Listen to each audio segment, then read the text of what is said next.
welcome to Glove Talk, a channel where we like to talk all things boxing, boxing news, fight predictions, and everything.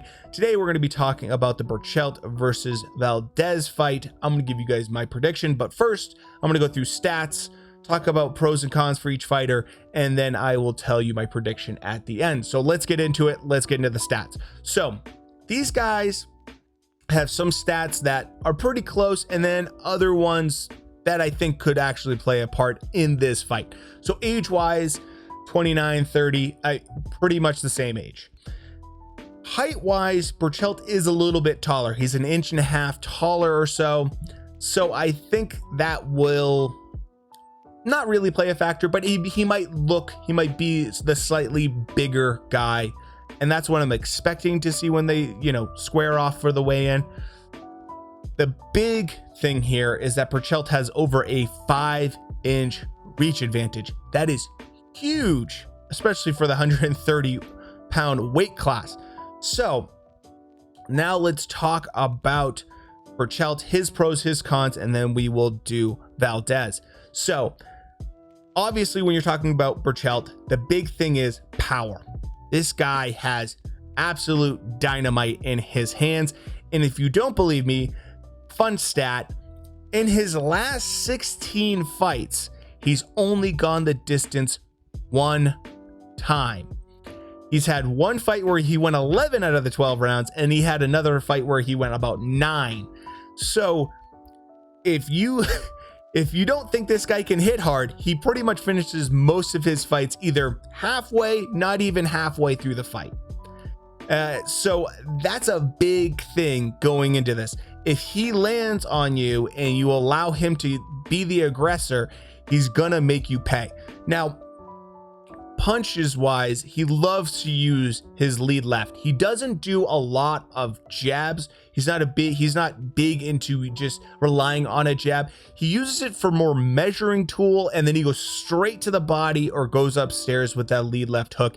It's certainly his power punch. It's something that catches guys off guard. It also is something that allows guys to block but then go backwards because they don't want to engage with him. It's a way he uses it as a highly aggressive tool of his. So with that, I would say a big thing for him in this fight is just walking down someone like Valdez. He's a bigger guy. He has the reach advantage. He has the power advantage, I would say. So walking down and breaking down Valdez is going to be his number one task, and what his game plan most likely is going to be for this fight.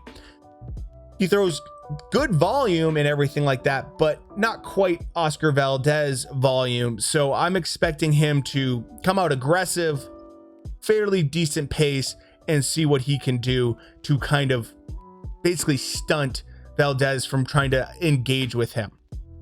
So the real con for Berchelt in this fight is that he has a tendency to keep his hands fairly low, especially when he's engaging. If he smells blood in the water, he certainly goes into this more brawler style. That's fine and all because he has a pretty solid chin. But if he's in there with a guy with faster hands, good counter punching, and that moves well, it could be a real problem for him. His one loss was a first round KO where he got hit with a left hook. So it's not like he can't be hurt, but that said, he generally takes a punch very well.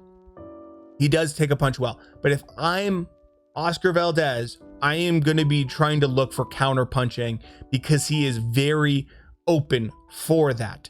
So now let's talk about Oscar Valdez, pros, cons, what I think his game plan is, and then we'll get into the prediction.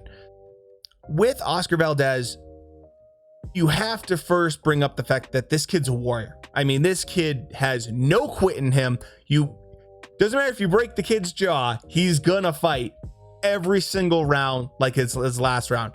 He's gotten off the canvas in one.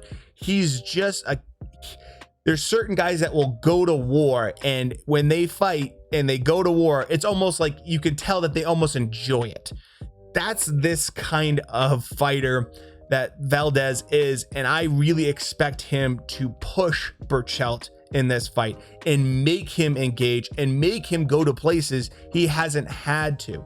Berchelt has had it fairly easy. He's walked through every guy that's been put in front of him for the bulk of his last, 16 fights. So other than that, Valdez, it really has a couple other attributes that he needs to utilize. Big one being hand speed. If you put the two side by side and you look at Berchelt in comparison to Valdez, Valdez looks like he has much snappier and faster hands than Berchelt. He often has moments where he hits you before you hit him, and he's really good at anticipating what his opponent's gonna throw. He has a pretty solid ring IQ in my opinion. Add on top of that, he's in Canelo's camp. Eddie Reynoso, they are gonna make sure he's prepared for this fight, and I'm sure they have been working on things for this fight particular to Berchelt. So I'm very curious to see if that will play any factor in this fight. If you are trying to beat Berchelt, I think the big thing you're going to have to do is make him work. Test that gas tank of his. We know Valdez will throw high volume. We know he can go the distance and continue to throw high volume.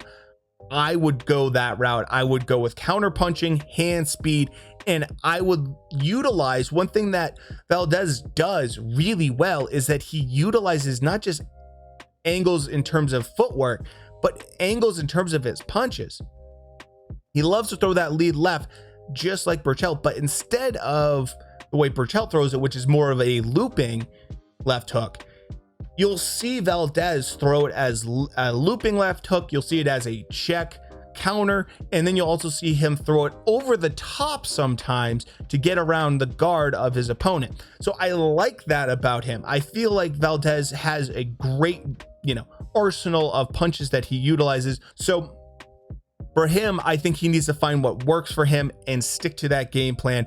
The hardest part for him is going to be, how do you keep Berchelt off of him if you don't have the power to keep Berchelt off of you? So I think for him, try to take it into deeper waters. Try to frustrate, try to find ways to get Berchelt to not be comfortable if you can, and try to use that hand speed, angles, everything that you can to make sure that you are constantly frustrating him. If you don't, he will walk you down. He will break you down. So prediction time.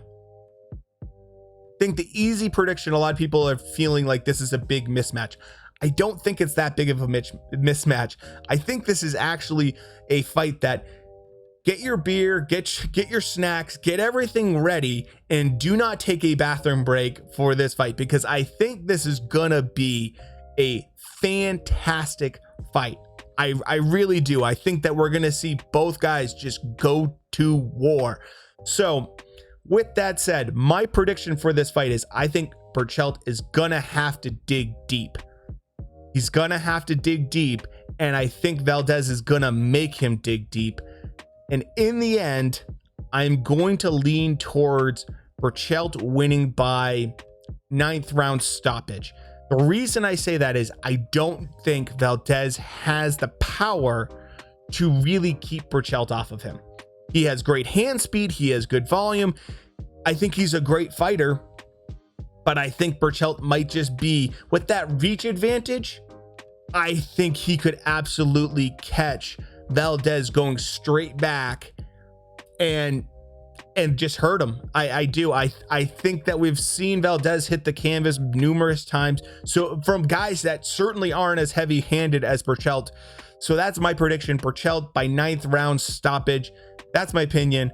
Let me know yours down in the comments below. If you enjoyed this video, make sure to hit the like button. Hopefully you subscribe to the channel. And with that said, we'll talk to you later. Thanks.